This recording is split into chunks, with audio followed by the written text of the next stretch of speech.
First off, I would like to thank the researchers, the backbone of this operation. Loyalists, why are you loyal to your king?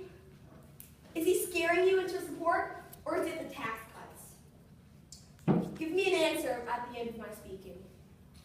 Hello, everybody. I'm speaking on behalf of my patriotic people on the left of me. These are brave, patriotic people, citizens who will fight for their freedom. These strong colonists are passionate for the well-being of their soon-to-be country. Passion is refined anger, and we've had it up to here with this maltreatment. We're the opposite of these ignorant loyalists who won't take anything that benefits anybody else but themselves. King George is abusing his power. If you are making people bow before you, if you're controlling people's lives, you are utterly wrong and unjust. How would you like it if you had a tyrant elected against your will? Actually, King George wasn't elected. He had the crown passed down, which wouldn't matter anyway. We don't have a say in England. King George III has not worked a day in his life, I presume. He isn't a leader. He operates on the fear factor, using his throne and power to intimidate the loyalists. How do you know he won't turn against you? But we, the patriots, are sick and tired of cowering in your presence. It is high time to rebel against the king's outrageous, unjust ruling. Our colonies are picking themselves off the floor, stronger than ever. They will come for the loony parliament and your balmy king. We will fight for freedom, and nothing will keep us from it. Now, do you have an answer for my question?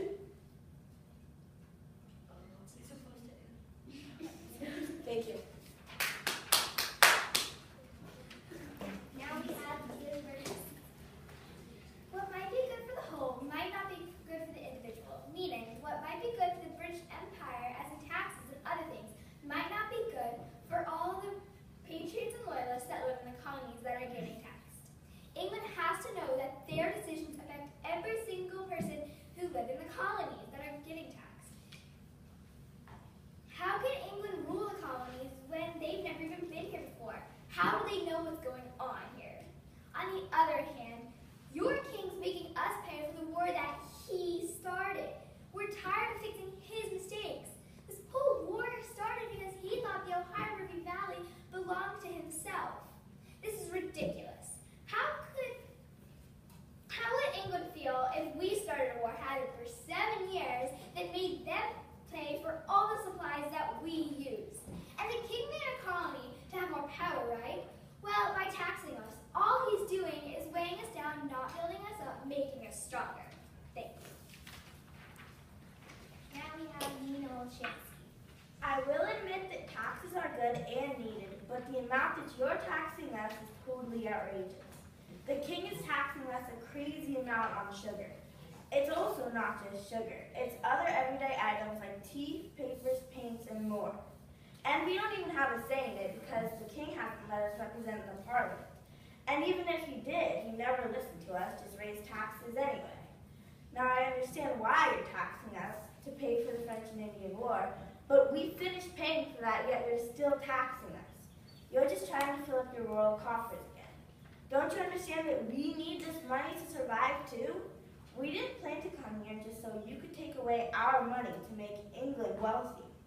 It's not just taxes. You're also letting your soldiers march into our houses with absolutely no warning. And on top of all that, you're letting them sleep in our beds and eat our food, with them paying us positively nothing in return. Imagine this. You're living in the colonies and have finally earned some money to buy sugar, stamps, and other things, just to realize that taxes have been raised again and you don't have enough money. Then a British soldier stomps into your home, demanding food and a place to sleep, and you can't even pay him a pence for taking him in, and they don't even pay you a pence for taking him in. Also, how can the king be making rules when he's never even been here before? He has no idea what's happening in the colonies. How is this fair? How about he comes and takes a trip down here to see what life is really like for us? The king would never survive if he were in our shoes. We want freedom. Thank you. concluded your position presentation? Yes. Yes. All right, loyalists.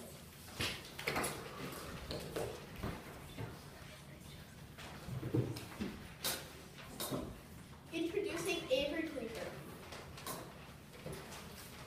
England has cared and nurtured us at times of war and peace. It would be horrible to turn our backs on them now. We need to stay with England. We need them to protect us from the French, Spanish, and all who threaten us. There is no way we could have won the French and Indian War without England's help and protection. We need to keep the colonies safe so we can trade with England and other countries. If we were to start a war, we can never win. They have a much larger army and navy than us. We would never win a war without their help. So, would we win a war against them now?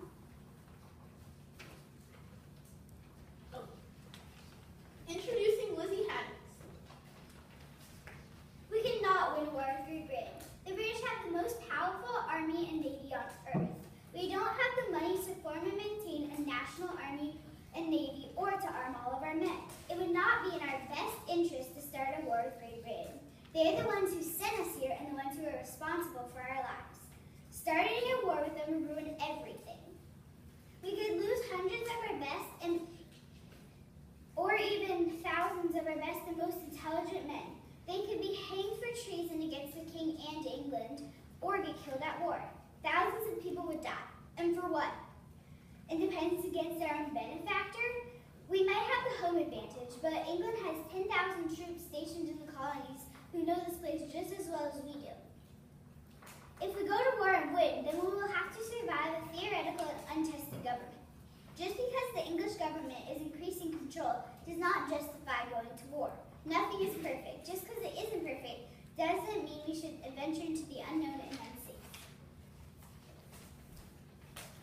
Introducing Cindy Martin. Since we are part of the British Empire, we are given access to goods all over the world.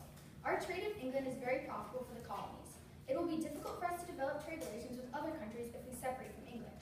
England is paying to take ships across the ocean with goods to trade with us. This system greatly benefits us and makes us wealthier by the minute. Trade is very important here, and we must preserve our relations.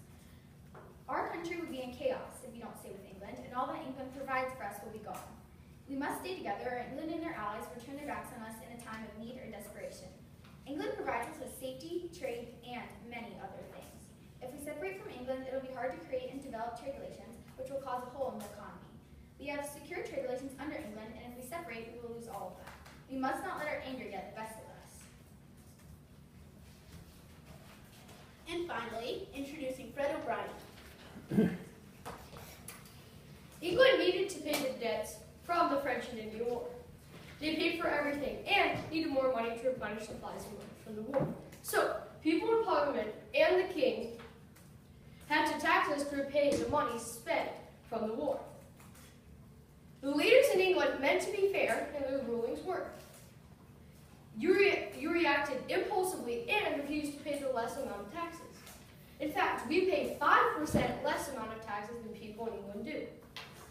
You have attacked British tax collectors, and even boycotted goods when England is our main supplier for food and other necessities.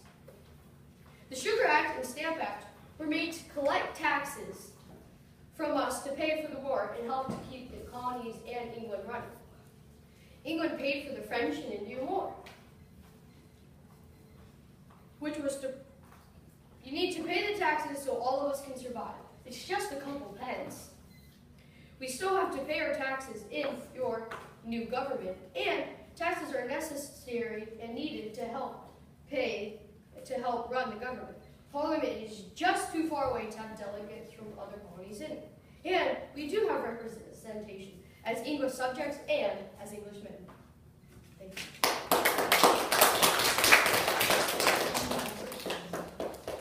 you.